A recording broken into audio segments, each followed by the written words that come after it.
Good morning, good afternoon, and good evening, everyone. My name is Christy Lockhart. I'm the Executive Coordinator for the Global Wellness Summit and Institute. Please feel free to introduce yourself in the chat. Let us know where you're joining us from. And if you could please keep yourself on mute throughout the webinar. It is my pleasure to now introduce you to Don Genders, Chair of the Global Wellness Institute's Hydrothermal Initiative. Over to you, Don. Thank you, Christy, and again, good morning, good afternoon, good evening to everyone who's joining us. And thanks very much for joining us, because it's an interesting opportunity to talk about a subject that maybe doesn't get as discussed as often as maybe it should. It gets a lot of publicity. We read a lot about it in the press.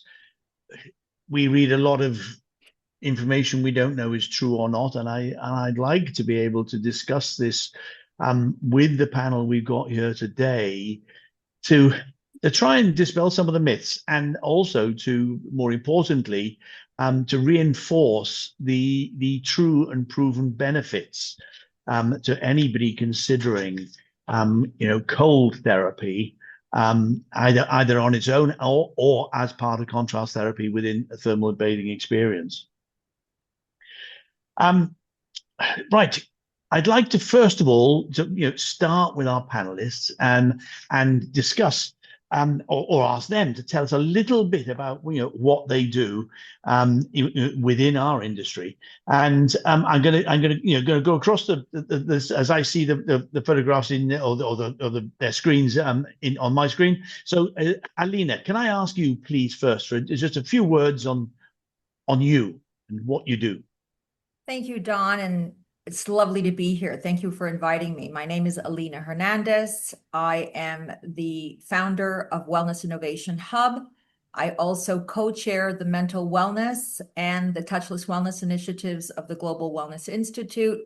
And primarily the work that I do, I started off as a concept designer in the wellness industry, and I've evolved in the last 5 years to what is I've now a segment of an industry that I've brought into wellness and longevity called experience architecture. And my primary interest and why I'm here is to discuss the end user experience, like the human experience of doing all this wellness stuff. And this is primarily what I do. I do this with all kinds of organizations, including product manufacturers, as well as hotels, longevity, and anybody who's involved in this space. Thank you. And Rainer. Yes, hi, my name is Rainer Rieger. I'm a managing director and co-owner of company WDT. We are manufacturers of swimming pool and spa equipment from Germany. And the last 20 years, we specialized on experience showers, on any equipment for cold, hot therapy, treatments. And we work here in our niche, and we are very flexible and reliable in what we do, I would say. And we have a lot of experience. Thank you, Rainer. And on the operating side, we've got Robbie Bent. Hello. Yeah, I run a business called Othership. We're a multi-format sauna cold plunge space. So we have smaller neighborhood spaces in the range of 3,000 square feet, all the way up to larger bathhouse spaces, 15, 20,000 square feet. We're actually working with Don on our newest, most ambitious project in New York. Our spaces are a mix of guided classes where we'll guide you through sauna, ice bath, a tea room protocol. Free flows where people use the space on their own, and then socials where in the evenings we have live music, comedy, DJs, and it turns the bathhouse experience into something more akin to a nightclub. So very, very heavily guided, very cold plunge focused. We've been open for about 4 years and have seen over 1 million guests. So I think in North America, we've definitely done the most guided cold plunges in the world at low temperatures also. So we have a range of temperatures, but people come to us to really push themselves in a guided environment. Thank you, Robbie. And last but certainly not least, Lasse Eriksson, who wears multiple hats within our industries. But first and foremost, is a formidable operator. So, Lasse, please tell us a bit about yourself. Thank you, Don, and so nice to be in the panel. I'm Lasse. I am the development manager of Farisbad. We are far up north in Norway. So, our we don't have cold plunges. We have a Skagerrak Ocean underneath our hotel. So we are using this ice cold water in our premises. We're also run by a company called Strawberry of 250 hotels with about 30 resorts with it. So we have some tasks to do around. Other than that, I work globally, mostly around sauna. But you cannot do one thing without the other. And the hot and the cold, they belong together like the sun and the moon. So it's equally important topic to discuss and talk about. So even if I am more fond of the heat personally, just to give a little bit secret there. Thank you, Lasse. And look, I'm going to jump back to you, Robbie, because if you like, you've pioneered something that has never been done before on focusing very simply between hot and cold, and the cold is an incredibly important part of what you've done and what you've achieved at a business in a short period of time is quite amazing.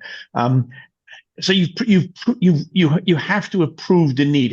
Can you tell us from an owner and operator's point of view what the feedback is from your guests, your members, and people that visit other shippers? What are they getting out of these experiences? Yeah, things have been changing. I mean, this space around the cold specifically has been changing very rapidly. And so initially in like 2019, it was very health related. So you had the Rhonda Patricks and the Andrew Hubermans, hey, you have to do cold. And that like really grew and almost led to an overhype of the benefits. So, it's for metabolism and immune system, and you had all these like biohackery people coming in and using that space.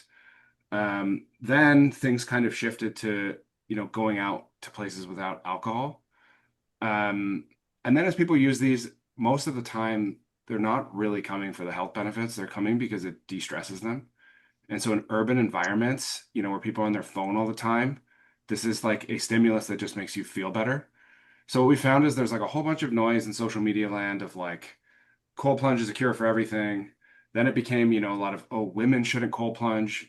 That's pretty overblown as well. So there was this physiologist called Stacy Sims who was saying, if you're a woman, it has to be at 50 to 55 degrees.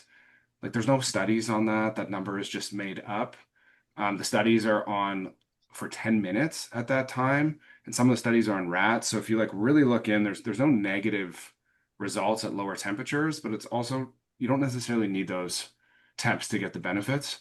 So what we found is like public perception of like ice bathing or cold plunging is shifting back and forth. This happens with any new trend, but people don't really care about that. And we will have like female cold plungers come in and say like, hey, do you have a warmer tub? So we range our temperatures. We have some that are really, really cold, so 4 degrees or 40 degrees. And some people want that because it's a challenge and because 2 minutes in that level of intensity, there's like a certain feeling you're getting. So that's the person who loves ultra marathons and drinking double espressos. Like there's a stimulation that they want. And then there's, warmer, that kind of call it 8 to 10 degrees / 50 degrees. And there's still a sensation, but it is like toned down a bit. But what we found for the most part, people are coming because it's a de-stress. They're not like, I'm trying to boost my immune system. Mm-hmm. They're just coming because they feel good. They're off their phone. Immediately when you come out, I think the one thing that is very clear is cold water is boosting your dopamine and norepinephrine, the feel-good hormones in the brain, like significantly, more so than a cup of coffee, more so than exercise in a very limited time horizon. So we just market this as like, hey, this is something like you're off your phone, you're going to do this and you're going to feel good. We've also found at the lower temperatures that we were running, a lot of people can't do it. And so you really don't want people coming to your space and they like go in for 10 seconds and like, oh my God, that's crazy. And they leave feeling like disheartened. So initially it was like ice baths, and we've sort of pivoted away from that to offer some that are in that temperature, but we want it to be approachable for others as well. So I think a range of temps is great. Having first timers feel like they've accomplished something, having something that's really cold for people that like want it hard, and then focusing on this as like a de-stress mechanism is like where we've landed, and then kind of not listening to all the other noise that will just, I'm sure somebody's going to come out with a book about like the benefits of cold water, and then it's going to be back. It's kind of like diets or exercise, like stuff, science shifts every few years. But what stays the same is the feeling after is like you get out, you feel unbelievable. So that's what we've seen. Thank- Happy to go deeper on any of that. Thanks, Robbie. Yeah, I look. I mean, it's it is it's not winning the race, but taking part that's important. And we see it a huge amount of times where the amount of times when we do handover commissioning training sessions, and people say, "Oh, yeah, how long do I tell people to stay in the sauna?" And explaining to people, look, we're not physicians, we're not writing prescriptions. We are not there to say you've got to do this for this long, that for that long, or at this temperature or at that temperature. And again, in some bigger and particularly European facilities where they might have 3 or 4 saunas at 3 or 4 different temperatures. Nobody's forcing people to go into any one, or another, exactly the same way as you offer the range of cold, and it's not how cold, it's just achieving the contrast. I'd like to ask Rainer here.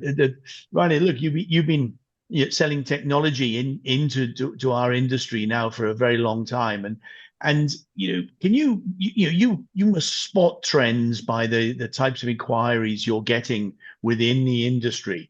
And how are you seeing demand for an interest in cold compared to any other type of therapy within the water-based side of your industry? That's an interesting question because, as you say, we definitely spot trends. We can feel them.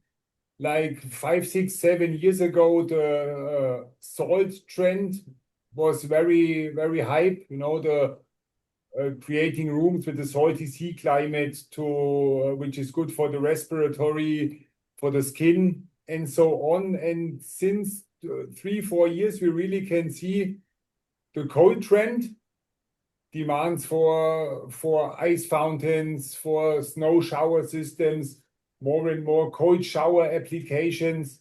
That's why we have developed our CryoFall system. But I'm also definitely with Lasse that, cold alone is worth nothing. I mean, cold is the new hot at the moment in our market. Everybody is asking for cold, but actually it's already quite old trend. Even the old German pastor Kneipp, where the word Kneipp therapy comes from, found out that the contrast therapy between hot and cold is definitely good for your body. And I also want to emphasize that feeling good comes first of all from the reducing your stress level, as Robbie mentioned. That's the most important. Thank you, Rainer. And look, we shouldn't forget that a long time before Sebastian Kneipp, the Romans had a frigidarium, so even then, 2,000 years ago, the relief and the contrast between hot and cold was seen as important.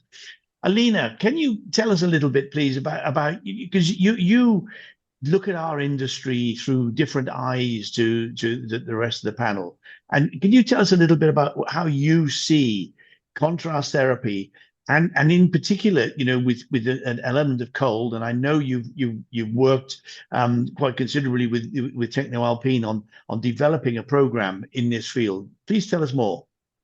Thank you, Don. Well, I love to hear all the comments from everyone because I'm quite a synthesizer. I take from everything and then I synthesize the ideas. But 5 years ago, 6 years ago, I went away from creating concepts for which I won an award, but I wasn't interested in that. I was interested in understanding what made people tick, what make people do the choices that they make, how do they change? And I did, and I got myself trained in behavioral science. And then I went out And I started doing what I call roving ethnographies and surveys when I went into spaces, and even observational type of data that I would collect. And I've done this in Farasbad. I've done it in various other spas in the Nordics, a place that Lasse and I were talking about before the call, Hagastrand.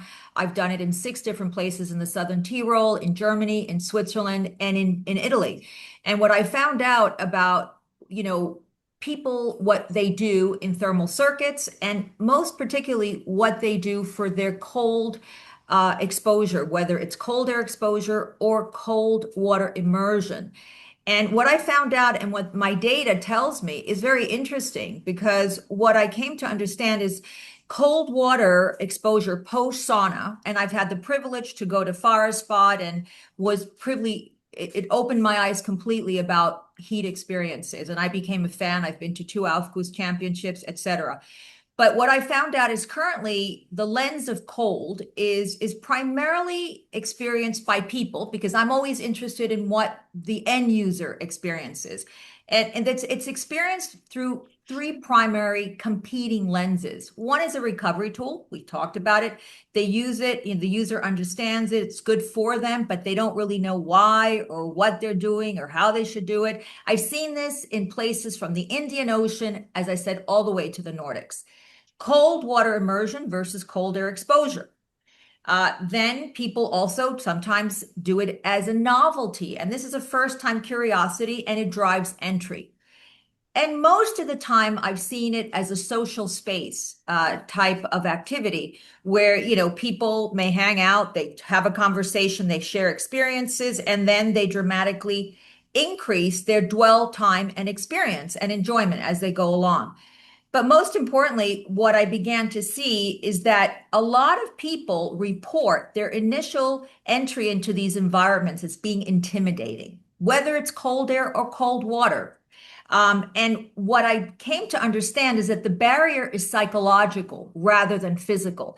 And this is important because it begins to, if you hear what people say, and they do say things like, and these are actual quotations, how long do I stay? What happens now? What do we do now? Should I wear slippers if you go into a snow room? What is this supposed to do for me? And what the conclusion for me was that these questions reveal that the customer journey currently lacks orientation, confidence building, and behavioral guidance. Now, I don't say from the people on these call, all of you guys are clearly the top of the heap, but I'm talking about to be a 5-star in the Southern Tyrol, although the Tirolese tend to be a little bit more guidance oriented. I've seen fantastic guidance written. I've seen very poor guidance where people leave the sauna and they're walking around, taking hot showers and then popping into a snow room. There's all kinds of things that happen. And ultimately, and we'll come back to it probably later, my big takeaway is the challenge is not the cold itself. It is uncertainty, lack of guidance, and a lack of engagement, and properly how to invite the guest to do these things. Thanks, Alina. I mean, it's we're back to that very, very old subject here of education, and we are all educators because we study our fields, and of course this is a new experience for so many people. Lasse. Yeah, I mean, you've had many years' experience as an operator and observing people's activity within the thermal bathing world. Have you seen a different attitude and different thinking and mindsets, or the way people use it, or are you seeing that in your guest profiling, people who are so well experienced in it, they intuitively know what to do? Or are you seeing, as Robbie once said, they saw an influx of biohackers reading every bit of questionable science they may find on the internet? I would say everything is right. You find everyone, and you see now today, sports has been. I work with sports, the national cycling team in Uno X. They are cycling now in Tour de France, and high sports Premier League, they are using cold and warm. I worked with the Olympic team 30 years ago, and they use cold, you know. So you will always have the athletes, those who are competing about being in there for, you know, their hyper efficiency and all these things. But from an operator in a spa, it's quite different of how our guests behave now towards cold and warm for that sake. So what I will say is that we talk mostly about cooling, you know, then people think about plunging and snow rooms and cold and all these other stuff. But the truth is that what we see coming now is that cooling begins far long before the body even touches cold. It begins kind of in the cells. So with hydration and nutrition, because that's what we see people, they want to go into these cultural experiences. You know, you have the temazcals or the sweat lodges, or, you know, the karafuros in Japan, or they want to experience the cultural side because that's coming too. But to go 3 hours into a sweat lodge or to go into the ocean with the winter swimmers of Denmark, you know, there are 100,000 people in Denmark who are winter swimmers. You need to be prepared. And that's what we kind of see is coming, that people don't know how to prepare themselves, how to hydrate. They don't know that hydration, it, you know, increases the blood volume. It's, you know, steadies the heart. You have to be hydrated before you start even the cold or the warm, because tempered water, it cools the cells, right? Quietly, efficiently in a way. And then if you have a cold water drinking, it does the opposite. It can cool your mouth, of course, but it constricts the stomach and the absorption, and it even it gives a shock. So I think the future here, what we see in the spa, because I don't want people to faint in my sauna. And very often when things happen, that people, either when they go to the ocean, they come up again, the blood pressure, all these changes happens. It's the shocks that their body is not hydrated or prepared, and they become in panic. And while hydration gives you comfort and resilience.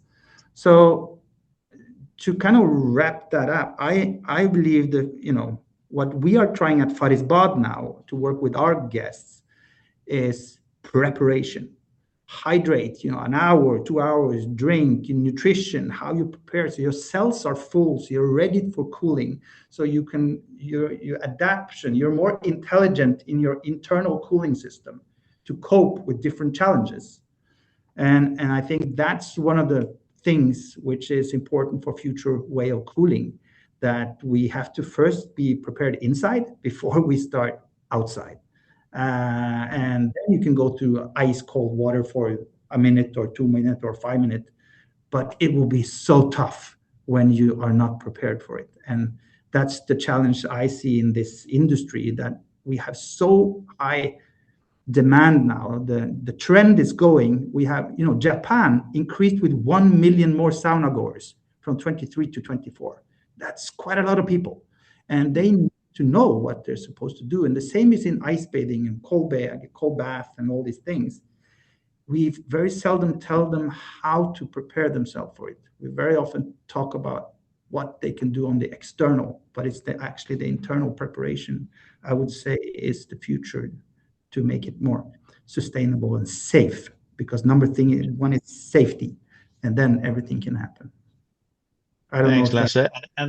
And again, I mean, you know, yet again, it's education. It's passing information on to people, and of course, you know, one of the big problems we've got is you know, there is so little information. There's so few studies. There's so little science to support this, and unfortunately, that leads to people, as Robbie just mentioned, you know, publishing something about women shouldn't bathe in cold water under 59 degrees Fahrenheit.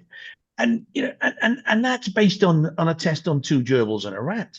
And you know, and yet the thing is, you know, that hits national newspapers, and, you know, then the next thing, you know, operators are having to sort of dispel all these myths. And I think it's so important, therefore, that not just what we're doing here today, but that this information that is true, factual, solid information, and with responsible operators producing product or producing an offer to their guests that is educationally sound and provides that information.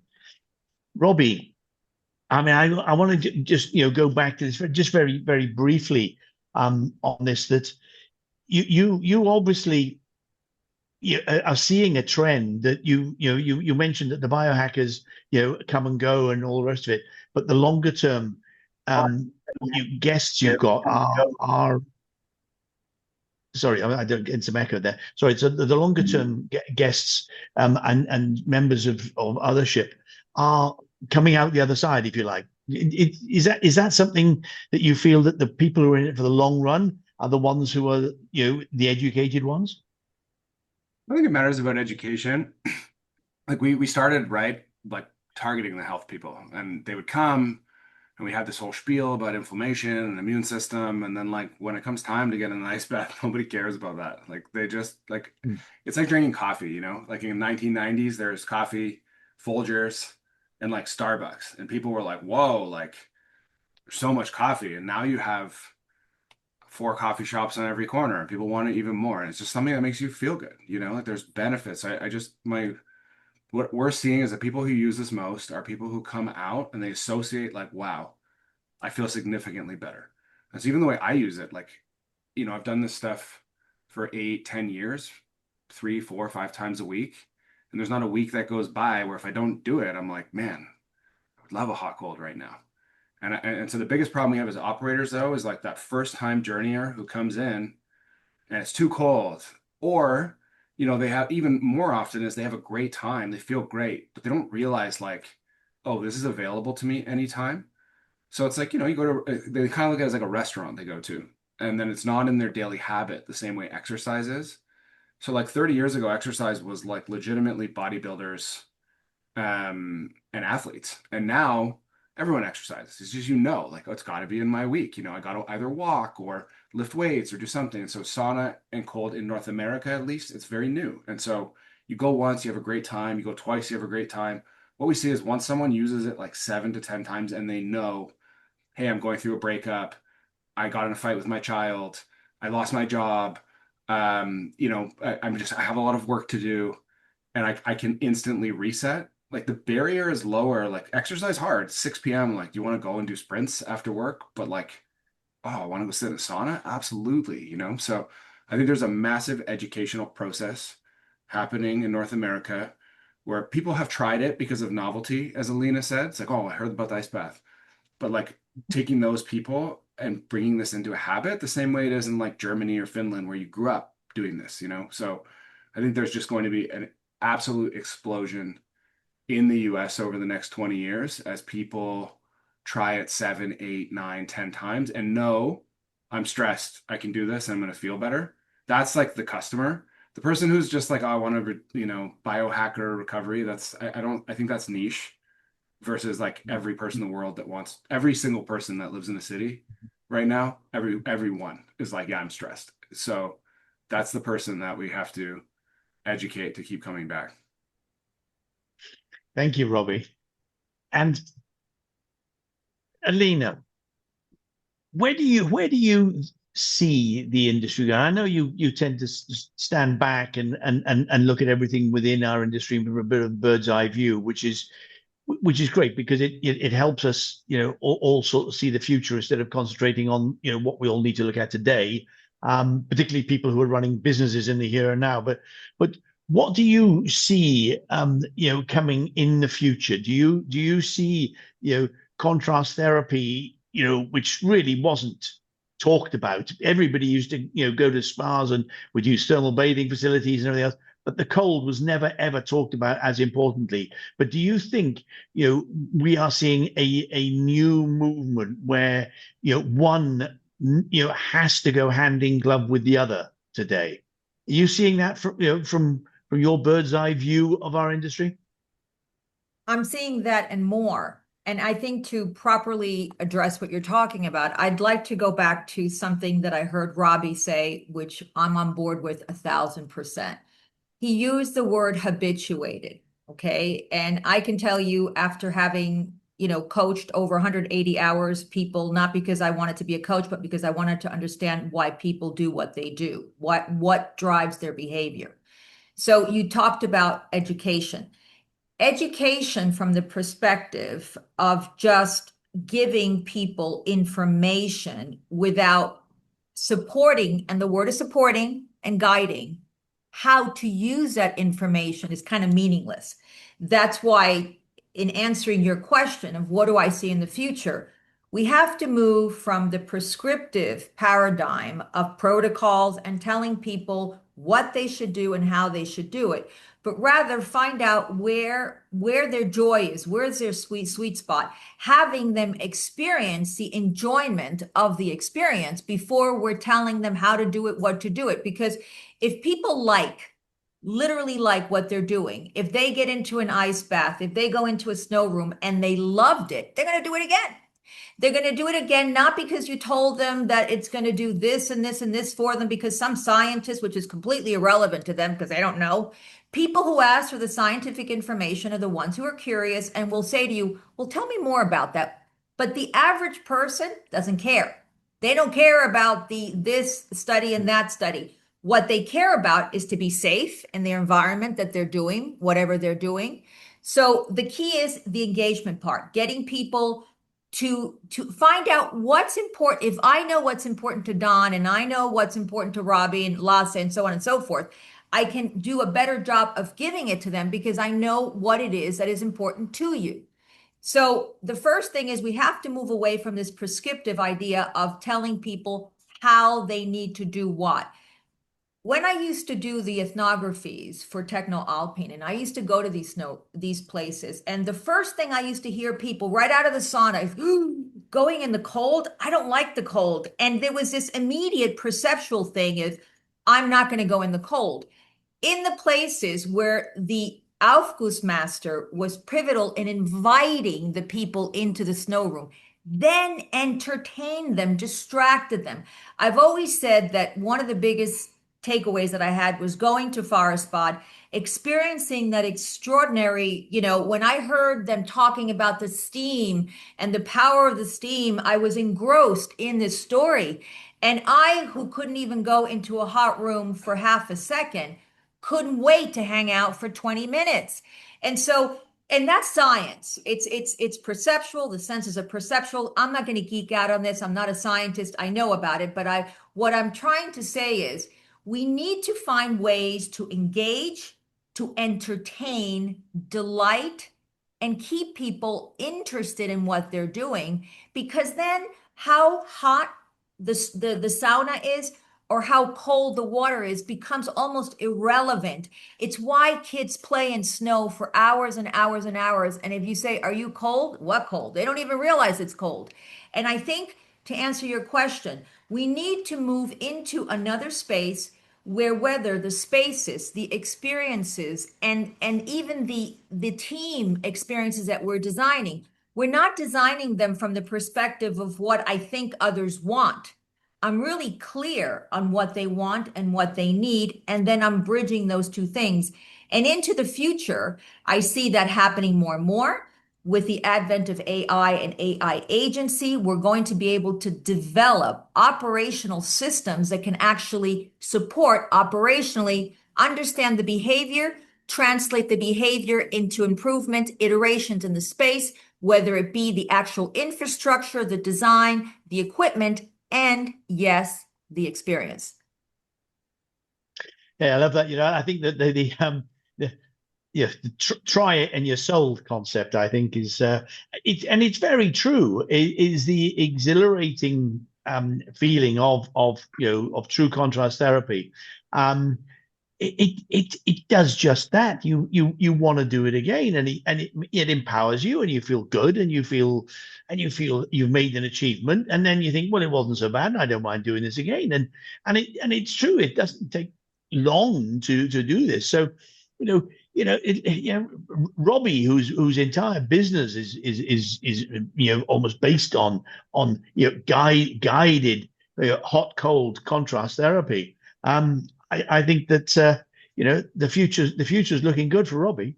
And it's but I think that one of the things that we all need, and certainly the industry needs, and we need the innovators and the technologists, such as Rainer. And Rainer, can you tell us a little bit about what you are seeing as the needs that you are trying to, or the direction you're trying to go in with your industry, with new ideas that you want to come up with and are planning on coming up with and working on? I mean, we're not asking for any trade secrets, but what are you doing that you think will benefit the industry going forward into the next 2, 3, 5 years? I mean, first of all, I want to point out we often talked about safety now, that treatments have to be safe. And we must not forget like hygienically impeccable systems. I mean, it's very important, and it's often forgotten in cold therapies, that we also need like disinfection for plunge pools, for example, if they are not in a natural environment, if we do not work with fresh water all the time. Same for foot spa systems, for example. I mean, it's not very pleasant to put your feet in a bowl where another guy was before without disinfecting it in the meantime. That's one point I would say, which is important from the technical point of view. From the innovative side, I mean, the main thing I see is to develop the journey, the hydrothermal journey, and as Alina said, it's important not to push people into a certain direction, but to give them a feeling of well-being, of being invited, and adapt it to their needs.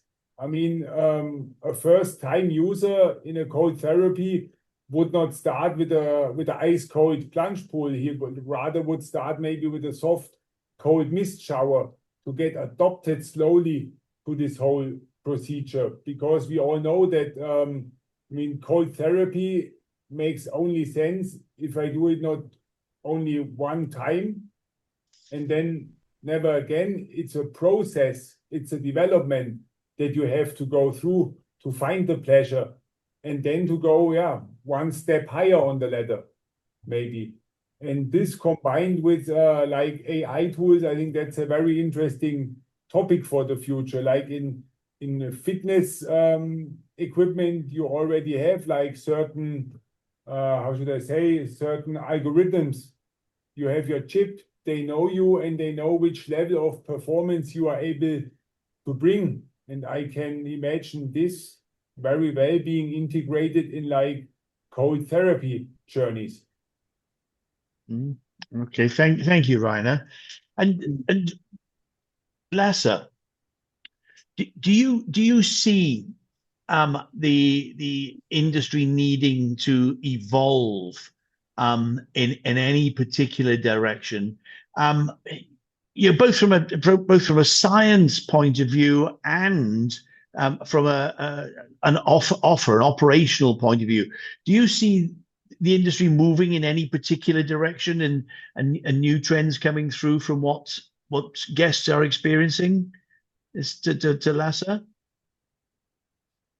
Yeah, well, Alina touched on it a little bit here, that because what we see is people search the future of the sauna master or the guide is we are storytellers.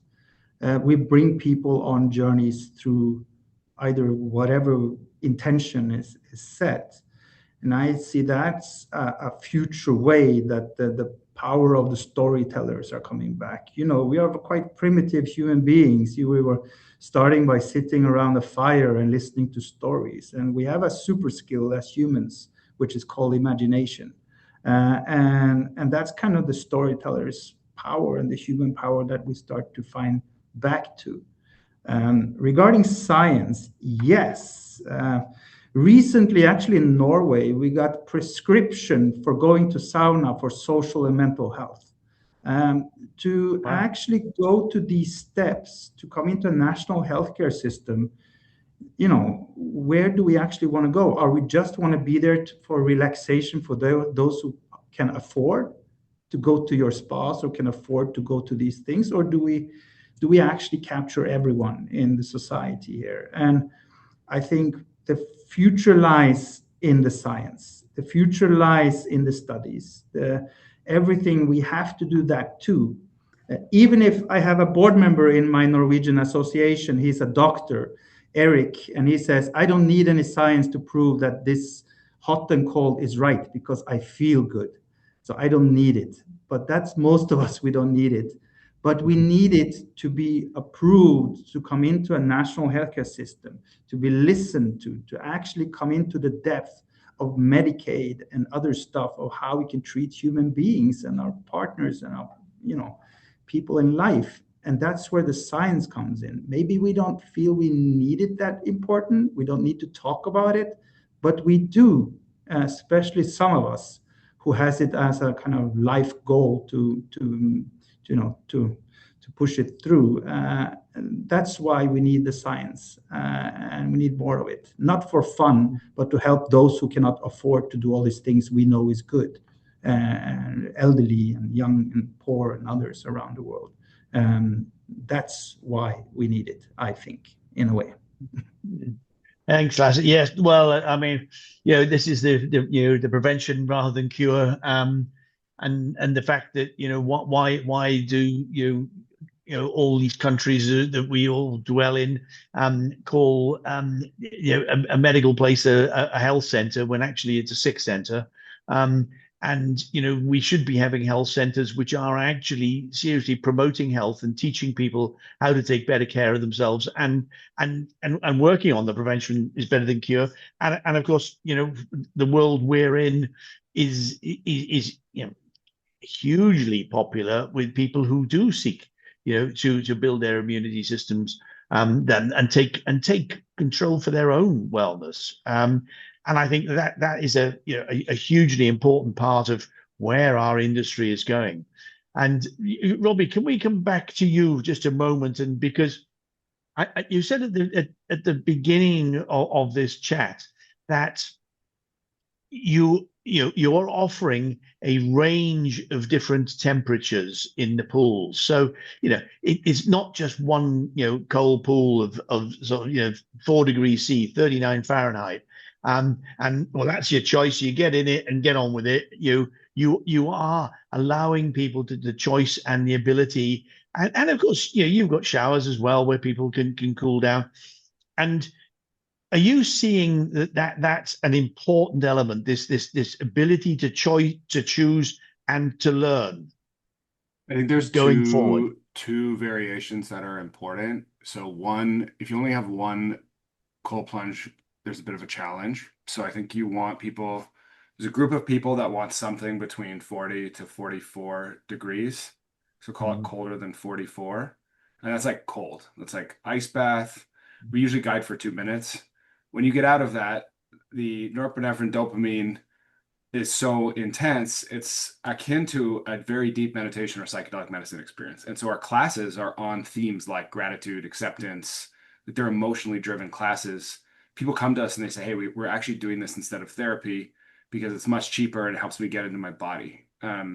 So those people want that like very intense cold experience. They come out and we call it the peak experience. They sit on a bench beside the cold plunge after for a few minutes, just feeling into their body. We're using different sound tools, guiding them through the experience. And there's another group who that's too cold for. And so some days I want that cold experience. I'm like, okay, ice bath, let's go. Some days I don't want that, you know, and I'm even like a pro user, let's say. And so that group, I think we'll call it like 48 to 55.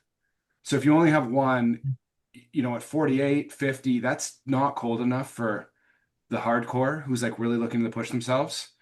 But the 44 is also too cold for a first timer, for female plungers during certain phases of their cycle, potentially.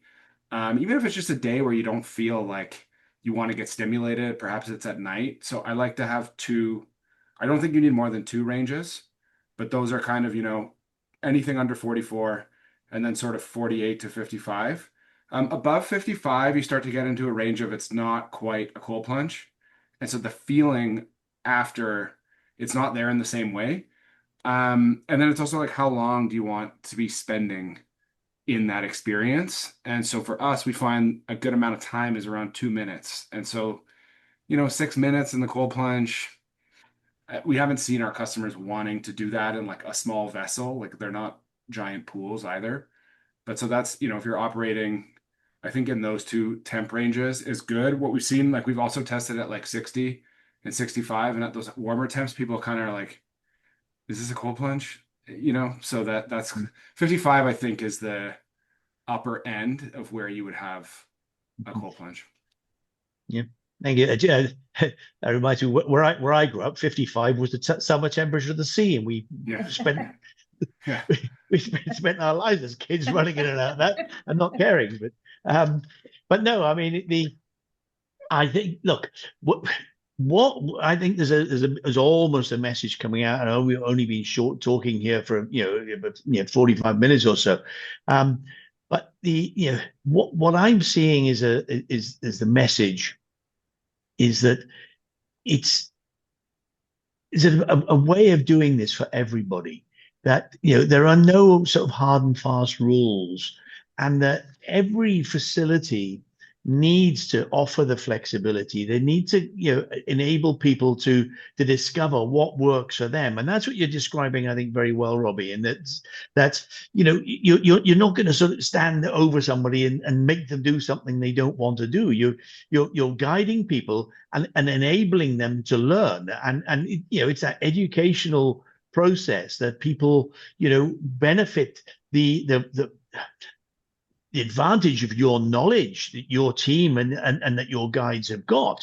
But ultimately, it's their own body that is telling them the story of how they're feeling. And it's how their body feels that brings them back again and again and again. Is that something, do you think that's an accurate description? Yeah, exactly. Again, so it's kind of like, don't overthink it too much. Have one cold pool, have one slightly warmer pool, and then get people to come back many, many times, like at least 3 or at least 4, so they know, like, wow, I'm stressed. This is going to make me feel better. If that is my only 30 seconds to you as an operator, that is the pitch, and like don't need any more than that. Thank you, Robbie. It's Lasse, you've got a considerable offer at Faris Bad, and you cater for all sorts of needs and different temperatures across the many offers that you've got there. How do you find people? Do you find people head to the highest temperatures and the cold experience, which is for you is the sea half the year? But are you seeing this as being a trend, or are you seeing a broad spectrum, as Robbie's saying, of people finding their perfect hot and their perfect cold? Is that something that you are seeing evolve through many visits of guests to Faris Bad? Absolutely, and I agree with Robbie there, because we see our guests who are coming now, they take choices now. They start to feel, actually, and they start to know what they want to do. So it's like we always, as long as we are there to make them feel safe. So we always we tell them how it is. We tell, the top row is the hottest, the lowest, all these safety issues, safety. The second is also the cooling down process. One of the best cooling down sessions you have is actually just walk out into fresh, cold air and feel the wind, because, your skin contains more neurosensors for cold. So you're actually super sensitive for cold wind. You don't need to rush to the cold. You can give yourself time to softly cool down. And the sauna masters, actually, we work a lot with sauna masters, because normally if you ever work as a sauna master, it's hard work.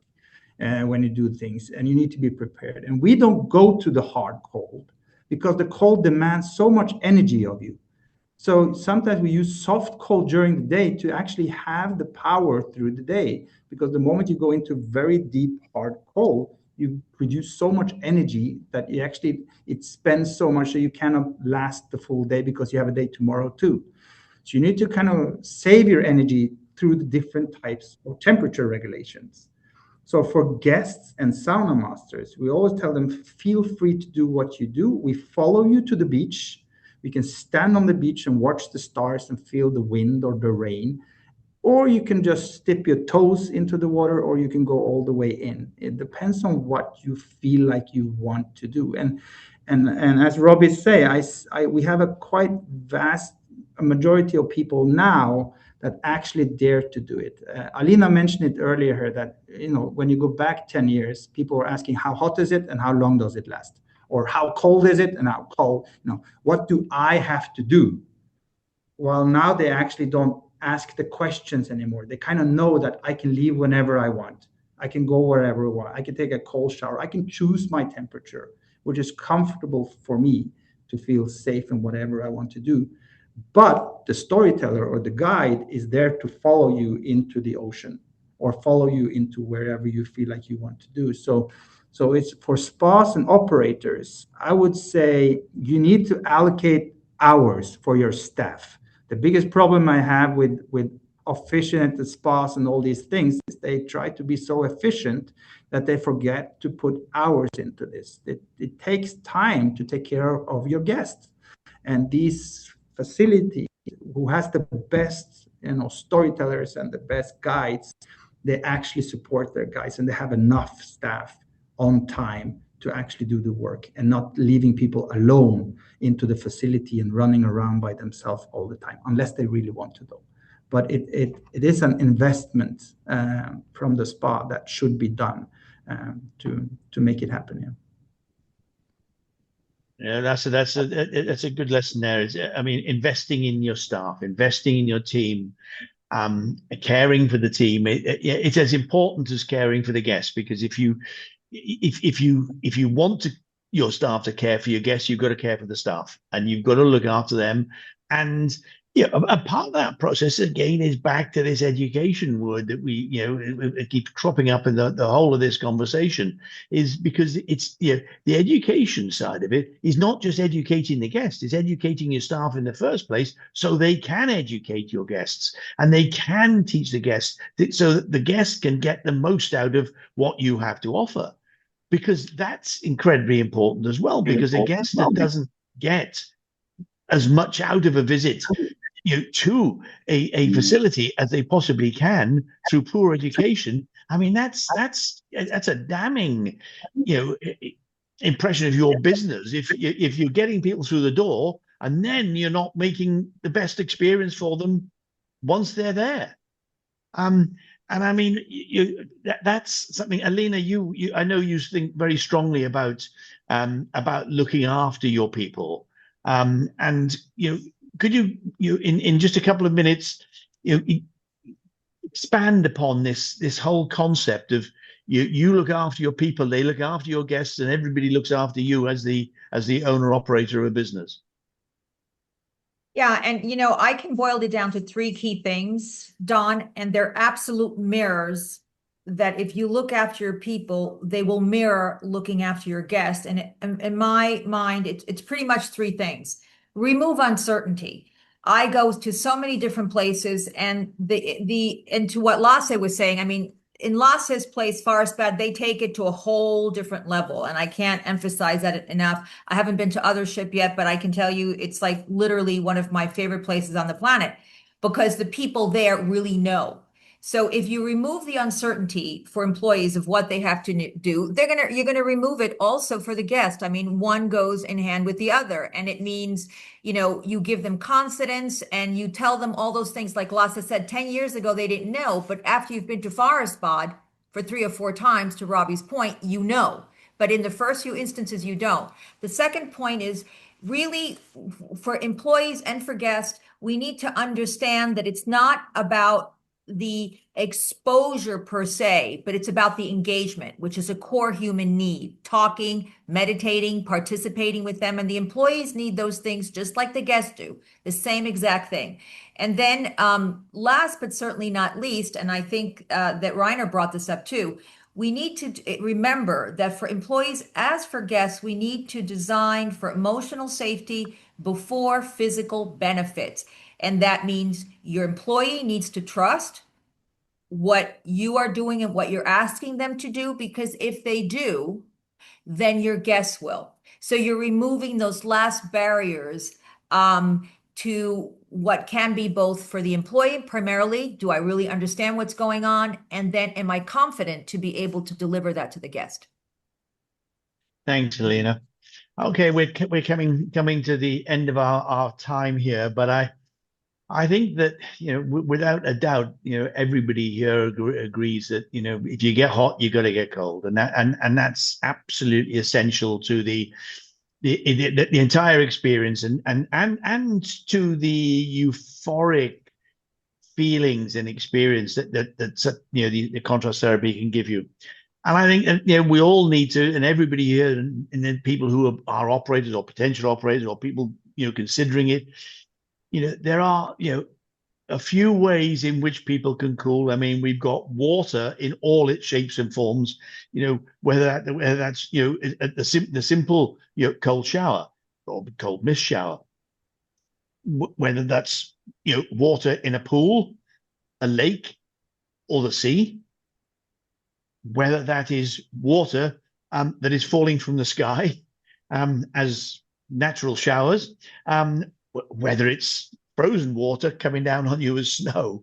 But what we are doing is we are replicating these natural phenomena within and the urban environments in many respects, where throughout the whole of the year, when we can't rely on on snow in summer in New York. So but these are the things that people our guests are looking for, and this is how we need to analyze as our industry how we go forward and what we are giving to our guests as a user.